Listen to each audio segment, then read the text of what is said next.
YCP నేత గుడివాడ అమర్నాథ్ మీడియాతో మాట్లాడుతున్నారు. లైవ్ లో చూద్దాం. నా వల్లే అంటే ఏ పెద్ద కట్టడం ఉన్నా నా వల్లే,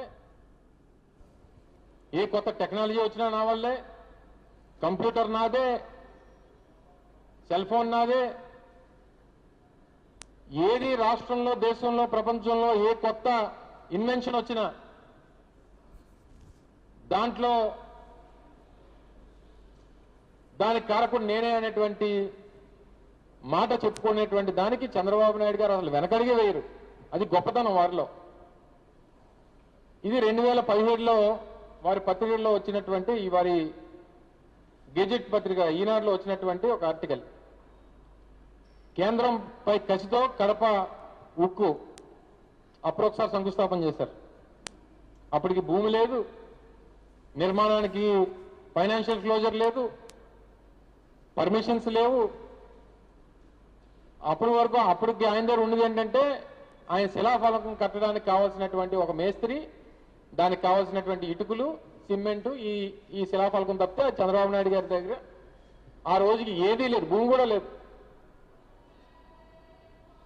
దగ్గర 3000 ఎకరాల భూమిని సేకరించి దానికి పర్మిషన్స్ ఇచ్చి క్లియరెన్స్లు ఇచ్చి నిర్మాణానికి కావాల్సినటువంటి ఒక పెద్ద సంస్థని, దేశంలోనే ప్రముఖ సంస్థను తీసుకుని వచ్చి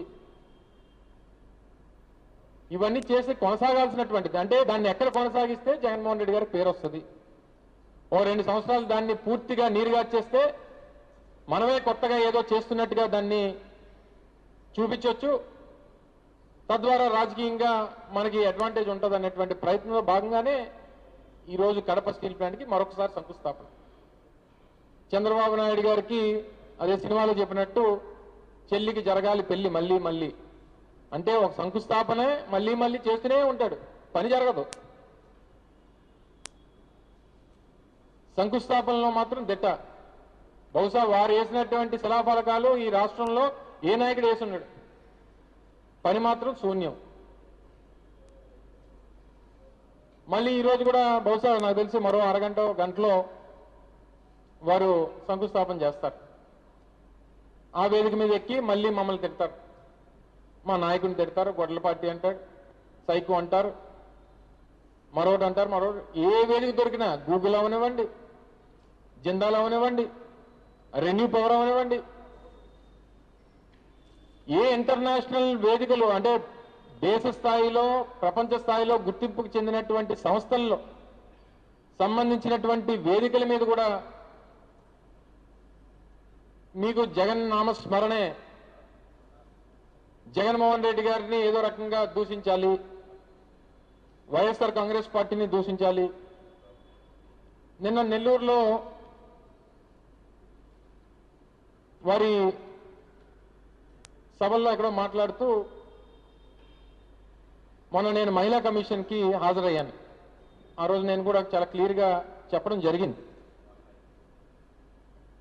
నాకు వ్యవస్థల మీద చట్టాల మీద ఉన్నటువంటి గౌరవంతో వారు నాకు నోటీసులు పంపించారు. ఆ ఇచ్చినటువంటి నోటీసులకి నేను వ్యక్తిగతంగా హాజరవ్వాలని చెప్పి నిర్ణయం తీసుకున్నాను. అందులో భాగంగా హాజరయ్యి వారు అడిగినటువంటి కొన్ని ప్రశ్నలకి సమాధానాలు చెప్పాను. ఏం చెప్పానో కూడా ఆ రోజు పత్రికా సమావేశంలో వెల్లడించాను. చాలా గౌరవంగా నాకు వ్యవస్థల మీద ఉన్నటువంటి గౌరవంతో సమాధానాలు ఇవ్వడం జరిగింది. రిటర్న్ రిప్లై కూడా వారు ఏదో సెక్షన్స్ ప్రకారం రిటర్న్ రిప్లై అడిగితే రిటర్న్ రిప్లై కూడా ఇవ్వడం జరిగింది. బయటకు వచ్చి కూడా చాలా చెప్పాను. నేను ఏదైతే మాట్లాడానో దానికి కట్టుబడి ఉన్నాను. అది ఒక పొలిటికల్ కామెంటు, పొలిటికల్ సెటైరు, ఒక వ్యక్తిని చేసినటువంటి వ్యాఖ్య, రాజకీయ వ్యాఖ్య. ఇది మహిళా లోకం మీద చేసినటువంటిది కాదు. నేను ఏ ఉద్దేశంతో ఆ మాటలు మాట్లాడానో కూడా చాలా క్లియర్గా వివరించాను. మరి ముఖ్యమంత్రి గారికి ఏం అర్థమైందో, మరి నా భాష నేను తెలుగులోనే మాట్లాడాను ఆ రోజు. మరి వారికి ఏం అర్థమైందో తెలియదు. కానీ ముఖ్యమంత్రి గారి స్థాయిలో ఉన్నటువంటి వ్యక్తి, అంటే ఒక రాజ్యాంగబద్ధంలో రాష్ట్రంలో హైయెస్ట్ పొజిషన్లో ఉన్నటువంటి వ్యక్తి నన్ను ఉద్దేశిస్తూ నేను మహిళా కమిషన్కి వెళ్ళి వచ్చిన తర్వాత నాకు ఇష్టం వచ్చినట్టు మాట్లాడతాను, నువ్వెవరు నన్ను అడగడానికి అని చెప్పి నేను మహిళా కమిషన్తో అన్నానండి. నా ఇష్టం, నేను ఎలాగే మాట్లాడతానని చెప్పి నేను మహిళా కమిషన్తో అన్నట్టు వారు వారి ప్రసంగంలో చెప్పారు. చెప్తూ ఏమన్నారు, ఆ సైకో తాలూకా ప్రోత్సాహం ఉంది, అందుకనే వీరు ఇలా మాట్లాడుతున్నారు అని చెప్పి ఆయన మా నాయకుడిని ఉద్దేశిస్తూ కూడా ఓ విమర్శ చేశారు. నేను 2-3 సందర్భాలు వారి పార్టీ నాయకులు మాట్లాడినటువంటి సందర్భాలని గుర్తు చేస్తాను. అది ఏ సైకో ప్రోత్సాహంతో మాట్లాడారో ఒకసారి చంద్రబాబు నాయుడు గారు చెప్తే బాగుంటుంది. చింతమనేని ప్రభాకర్ గారు వారు మాజీ శాసనసభ్యులుగా మేము ప్రభుత్వంలో ఉన్నప్పుడు మా పార్టీ మా ప్రభుత్వంలో ఉన్నటువంటి మంత్రి గారిని ఉద్దేశిస్తూ ఒక మంత్రి గారిని ఇదే విధంగా మేకప్ వేసుకుంటున్నాం, మీ మంత్రి ఎక్కడుంది మీ మంత్రి అని అన్నాడు. ఏ సైకో గారు చెప్పాడని చెప్పి మాట్లాడాడు చంద్రమనేని ప్రభాకర్ గారు. మీ బామ్మర్ది బాలకృష్ణ గారు ఒక వేదిక మీద ఆడలు కనిపిస్తే ముద్దైనా పెట్టాలి, కడుపైనా చేయాలి అని చెప్పని అన్నాడు. ఏ సైకో గారి ప్రోత్సాహంతో మాటలు మాట్లాడారు మీ బామ్మర్ది గారు? చెప్పండి, ఏ సైకో గారు చెప్తే ఈ మాటలు మాట్లాడారు? మీ చిత్తూరు జిల్లాకు సంబంధించినటువంటి ఒక శాసనసభ్యుడు గత సంవత్సరం 6 నెలల క్రితం మా పార్టీ సీనియర్ నాయకురాల్ని ఒక మాజీ మంత్రిని పట్టుకొని నోటికి వచ్చినట్టు 2,000కి 3,000 రూపాయలకి ఏ పని కావాలంటే ఆ పని చేస్తుందని చెప్పి మీ పార్టీ శాసనసభ్యుడు ఇప్పుడు ఉన్నటువంటి వ్యక్తి మాట్లాడితే ఏ సైకో గారు చెప్పాడని చెప్పి మాట్లాడాడు. ఆ మాటలు, ఆ అహంకారపు మాటలు, ఆ బరి తెగించినటువంటి మాటలు ఏ నాయకుడు ఏ సైకో గారు చెప్పాడని చెప్పి మాట్లాడాడు మీ నగర ఎమ్మెల్యే. నిన్న మీరు అరవ శ్రీధర్ నియోజకవర్గానికి వెళ్ళారు. 5 సార్లు అబార్షన్ చేయించాడు ఒక మహిళకి. ఆ మహిళను రోడ్డు మీద పట్టుకొని లాఠీతో కొడితే ఆ మహిళని కాపాడడానికి రాష్ట్రంలో వ్యవస్థలు లేకపోతే ఏ సైకో గారు చెప్పాడని ఈ రాష్ట్రంలో మహిళల్ని నడి రోడ్డు మీద పెట్టి కొట్టి నీ శాసనసభ్యుల్ని నీ పక్కన కూర్చోబెట్టుకొని వారితో మాట్లాడిస్తున్నావే, ఏ సైకో ఇచ్చినటువంటి ధైర్యం ఈరోజు ఈ రాష్ట్రంలో మీ శాసనసభ్యులకి మీ నాయకులకు వచ్చిందని అడుగుతా ఉన్నా.